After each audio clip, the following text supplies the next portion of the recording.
Guys, maayong hapon karon guys, December 30, 2025. 2 days na lang New Year na. So guys, kung ipakita sa inyo ang mga tanim nga sili. Ayan. Para nice siya.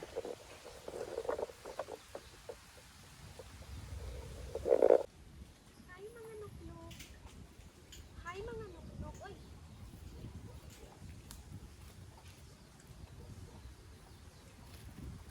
Marami ng bunga yung sili namin. Kahit maliit pa siya.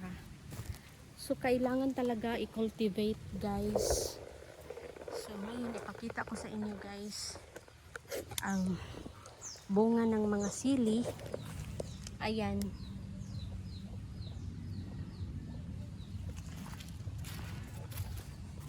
Ayan.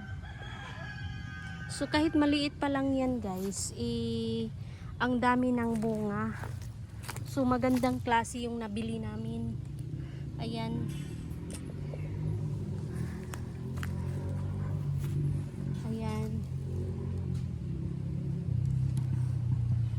So ito guys, pinatanim namin to. Kumbaga nagbayad kami ng magtanim dito, magbungkal at saka magtanim, kasi sa sobrang dami hindi kaya ng kami lang. So ayan, bumili kami ng seedlings sa nursery. Ayan. So maganda pala yung nabili naming mga similya ng sili seedlings. Ayan. Ang lalaki ng bunga pagka dito sa sa may gubat, kasi gubat talaga to guys, kaso lang inano siya, yung nilinis siya. So ang ginawa namin dito sa langka guys, yan, dati mayabong na langka yan. Since nagtatanim kami ng sili, nagtanim kami ng sili din kaya tinanggal yung mga dahon ng langka. So ayan, malalaki na rin ang mga sisiw niyang inahin na yan. Oh, yan, malaki na yung sisiw niya. Kaya hindi na nakakatakot na kung anong mangyari. So yung pagtatanim namin din tinatiming lang namin na yung umulan. Tapos pag umulan kasi medyo malambot yung lupa. Dito guys, yung namin sa babuyan, wala na kaming baboy kasi kumbaga mahirap babuyan ngayon kasi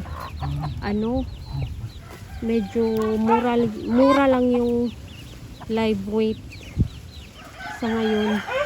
Di katulad dati na mahal. So may dyan guys, may manok din dyan na may dalawang sisiw. Ayan, may aso. So yung aso namin dyan ay guardia.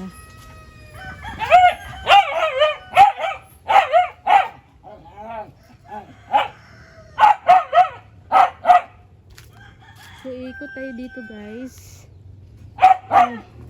May hinahanap ako na manok na may sisiw. Di ko nakita. Sana makauwi yun na kompleto pa. So ito nga pala guys, dati nilalagyan namin ng mga kawayan dyan kasi para mahirapan yung mga masasamang elemento, char. Masasamang elemento, char. Kasi guys, marami ding nangunguha ng ano din eh. Kumbaga ninanakaw nila yung hindi naman kanila. Uy, malalaki na yung bunga ng ano, talong. Medyo na ano sa init siguro. Kailangan diligin ito. Kasi pag hindi siya diligin, delikado mamatay.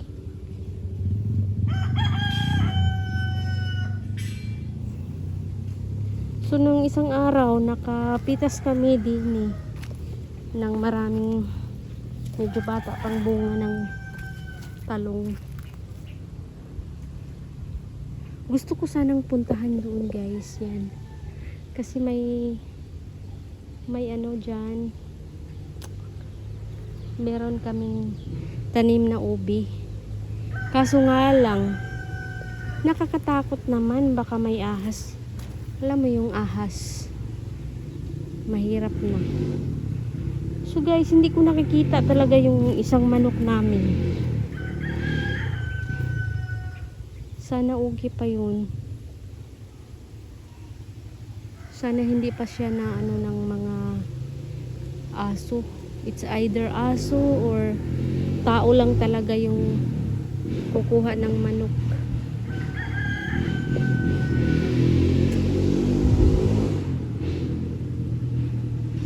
Dito sa bukid guys, ang tanging dasal number 1 na sana uulan kasi nga may mga pananim, tsaka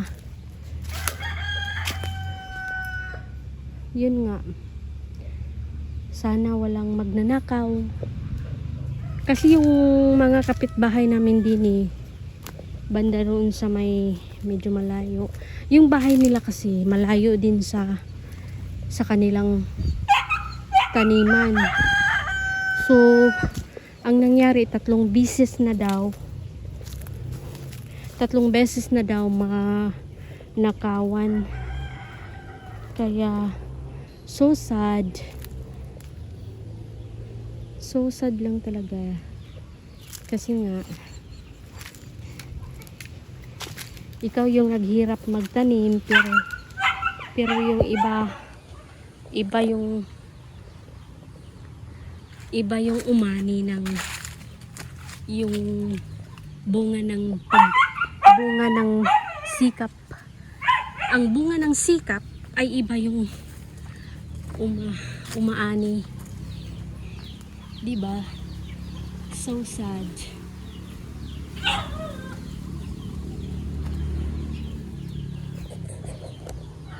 So yung tanim namin doon na sili guys, maging ganito to.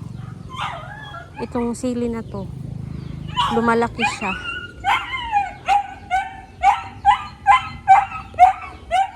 Sobrang ingay yung aso kasi nakatali siya. Hindi namin yan pinabayaang makalaya yung aso kasi delikado rin makagat yung mga tao. Ikaw rin ang magbaya, diba? Ayan guys.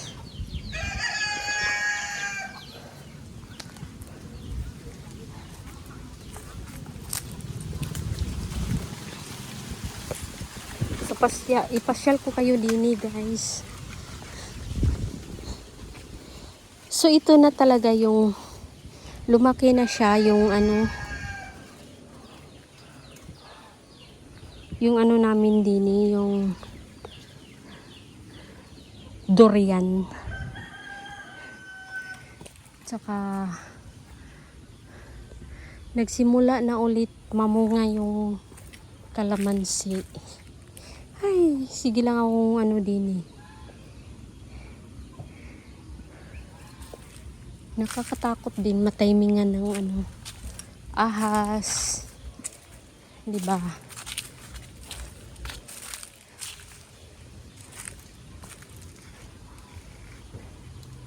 So ito sa Bagyo pa to guys, maraming nalaglag din ng mga sanga ng punong ka ay mangga. Mangga yan. At saka medyo nasira din yung bakod. Kaya kailangan i-reinforce yung bakod namin.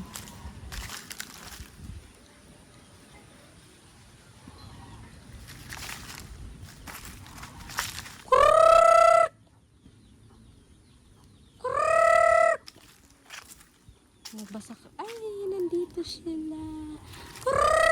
Hello! Nandyan sila guys, yung hinahanap ko guys. Ayan.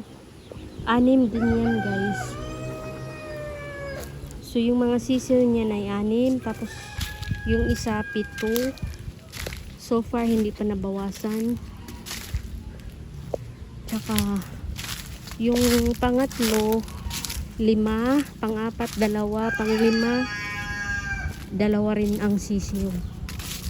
So kahit pa paano may sisiw guys, at merong talagang umaakay sa kanila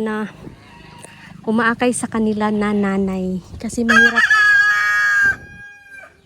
mahirap kasi yung ikaw yung magpakain hanggang palaki, kaysa inaakay sila ng inahin, nanay nila para lumaki. Ay, makatipid ka sa pagkain, no? Ayan, ito naman mga Rhode Island na to. Pag nakita ako, lapit diretso. Ayan. Kasi kung ano-ano na lang ang nilalagay ko, pinapakain ko sa kanila.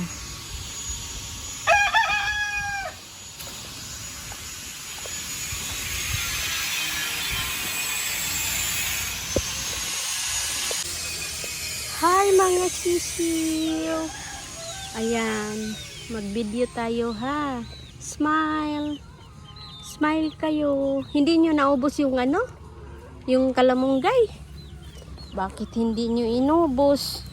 Ayan, binibigyan ko rin sila ng kalamunggay. Kunin ko na nga. Kasi hindi nyo inubos, bigay ko sa kabila. Ayan.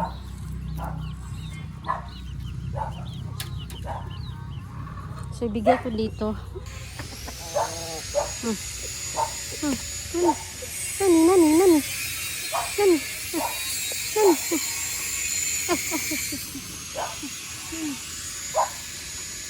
So, ayan guys, sinatali ko lang dini sa may bakod. Para may sila pang snack.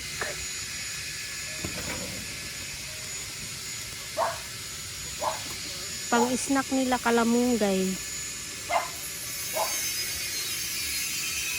Ayan. So andito naman tayo sa guys, sa aming munting poultry. So mag-harvest tayo ng itlog.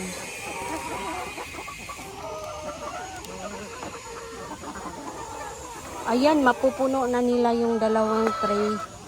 So everyday may 2 tray. Minsan may sobra lang na 2 piraso.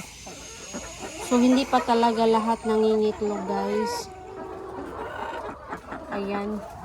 So mamayang alas 4 yung pakain ng aming manok. Ayan, uuhawin ko yan sila guys, kasi mamaya magbigay ako ng gamot. Uuhawin ko yan sila for at least 1 hour lang.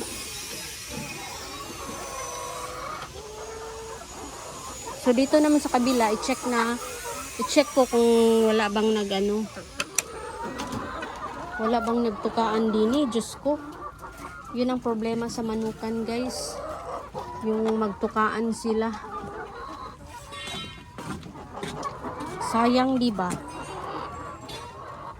pag nagtukaan, sayang, ayan. Yung itlog nila ay may 2 tray at 5 piraso. Ayan. So far, okay naman sila. Ito naka-quarantine yung yung may mga tama. Halimbawa, magtukaan sila, yan. Ibubukod na agad kasi mamamatay yung tinutukaan nila. So far, okay naman. 'Di ba? Walang namula ng nguso. So, ang tanda ko naman sa may tinuka sila kung namumula na yung nguso nila. Kaya every now and then, talagang chine-check yan. Hindi pwedeng pabayaan lang, guys. Kasi, medyo gustong-gusto nila yung lasa ng dugo. Parang mga sila, mga wakwak. So, mamaya, magbigay ako ng patuka. Uuhawin ko muna sila, guys. Kasi magbigay ako ng Primoxil.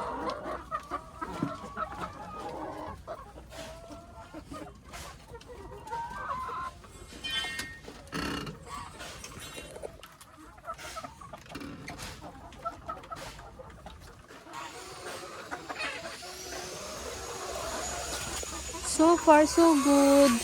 So, ito naman ang aming may 3 kami, duck, 2 goose, geese, at 3 anong tawag nitong isa? Bibi.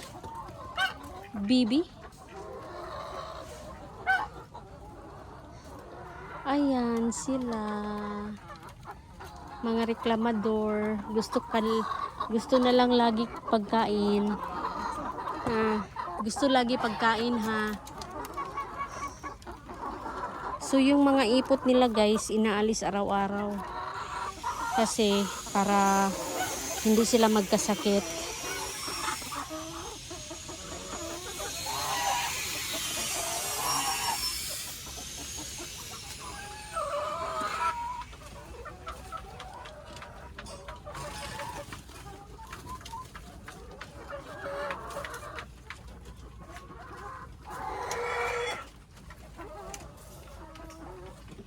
Yung manok na to, guys, ang pangalan niya Dagul.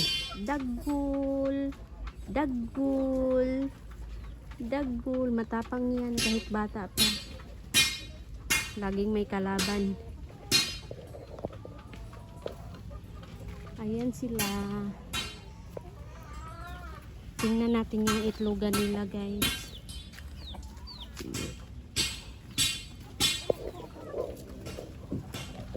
Pinatay kong radio kasi naka-switch off yung radio kasi para hindi marinig sa video. Ayan, may manok pa dyan. Oh, mayroon ng mga itlog.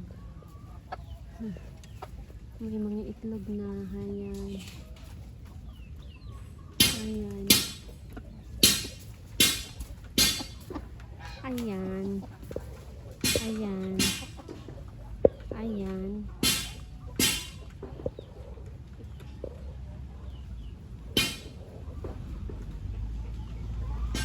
So, yung nandoon na mga sisiw, ihalo ko na yun din sa loob.